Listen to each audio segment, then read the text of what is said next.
안녕하세요. 전쟁으로 보는 세계사를 설명할 김서영입니다. 오늘은 탈라스 전쟁에 대해서 이야기할 텐데요. 먼저 탈라스 전쟁의 주체였던 이슬람 제국에 대해서 알아보도록 하겠습니다. 이슬람 제국은 다 아시는 것처럼 이슬람교를 중심으로 수립된 제국을 의미합니다. 서로마 제국의 몰락한 이후로 지중해 패권을 지배했는데요. 지도에서 보시는 것처럼 아라비아 반도를 중심으로 서쪽과 동쪽에 걸쳐 있는 넓은 영토를 지배했던 것을 보실 수 있습니다. 당시 중국은 당 왕조가 지배하고 있었습니다. 흔히 당 왕조는 국제적인 정치뿐만 아니라 전 세계 여러 지역과의 활발한 교류를 통해서 실제로는 국제적인 어떤 문화를 일으켰던 그런 왕조로 잘 알려져 있습니다.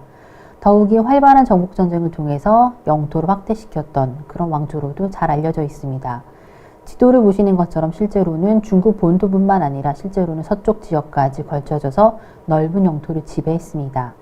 실제로는 당은 우리나라하고도 밀접한 관련성을 가지고 있습니다. 잘 아시는 것처럼 신라가 통일신라를 구축하는 과정에서 당과의 그런 어떤 연합군을 구축함으로써 한반도를 통일했던 것이나 아니면은 고구려가 멸망하는 과정에서 당과의 그런 연합 과정이 잘 드러나는 것들을 보실 수 있습니다.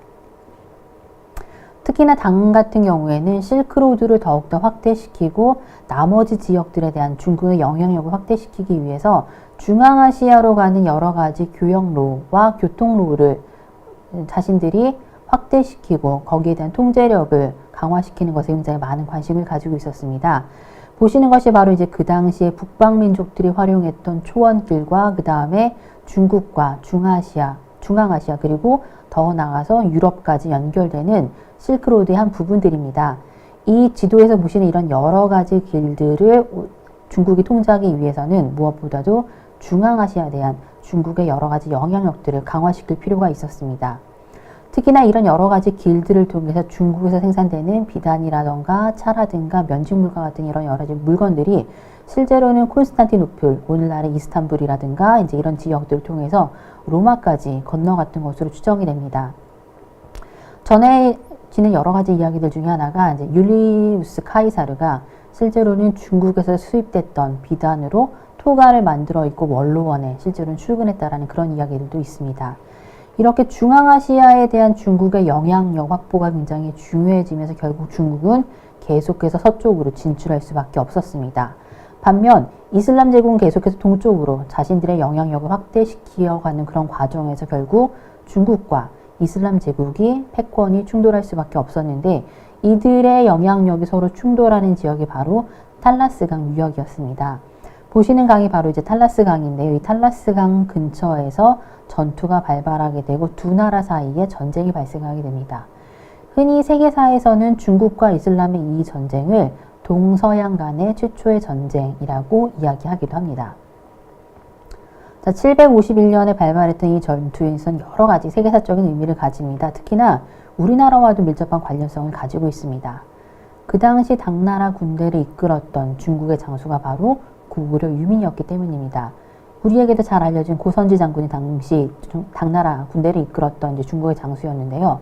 고선지 장군은 그 당시 이제 서역을 정벌하면서 여러 가지 큰 공을 세웠고 그 공을 인정받아서 이제 당나라와 이슬람 제국의 전투에서 실제로는 장수로 임명되기도 했습니다.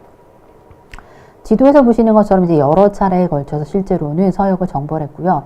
이 정벌 결과 실제로는 그 탈라스 전투에서 굉장히 중요한 이제 임무를 부여받았습니다만은 실제로 탈라스 전투는 이제 결과적으로 봤을 때에는 당나라가 패배한 전투였습니다.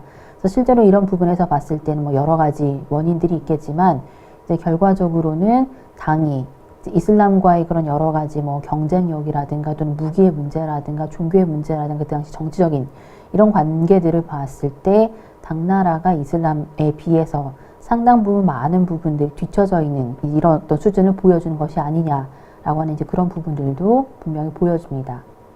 자, 이런 탈라스 전투를 계기로 당은 이제 중앙아시아에 대한 자신들의 영토 확장이라든가 그 지역에 대한 헤게모니를 점차 포기하기 시작합니다. 반면 이슬람은 점차 계속해서 동쪽으로 자신들의 영역을 확대시켜가는 이런 과정들을 계속해서 반복하게 되고요. 이런 과정들이 이제 오늘날 중앙아시아에도 많은 영향을 미치게 됩니다. 특히 중앙아시아에서 중국의 영향력이 점점 더 약화되는 반면 이슬람 제국의 영향력이 점점 더 강화되는 것들을 볼 수 있습니다. 자, 보시는 지도에서 녹색으로 표시된 부분은 오늘날 전 세계적으로 이슬람교가 분포된 지역들을 보여주는데 특히 중앙아시아 지역까지 이슬람교가 널리 확산된 것들을 보실 수 있습니다. 흔히 우리가 신장이라고 부르는 중앙아시아 여러 지역들에도 이슬람교들이 굉장히 많이 확산된 것들을 보실 수 있는데요.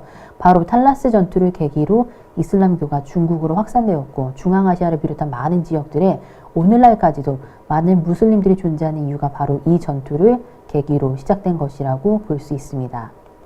자, 오늘은 이슬람 제국에 대해서 알아보았습니다. 감사합니다.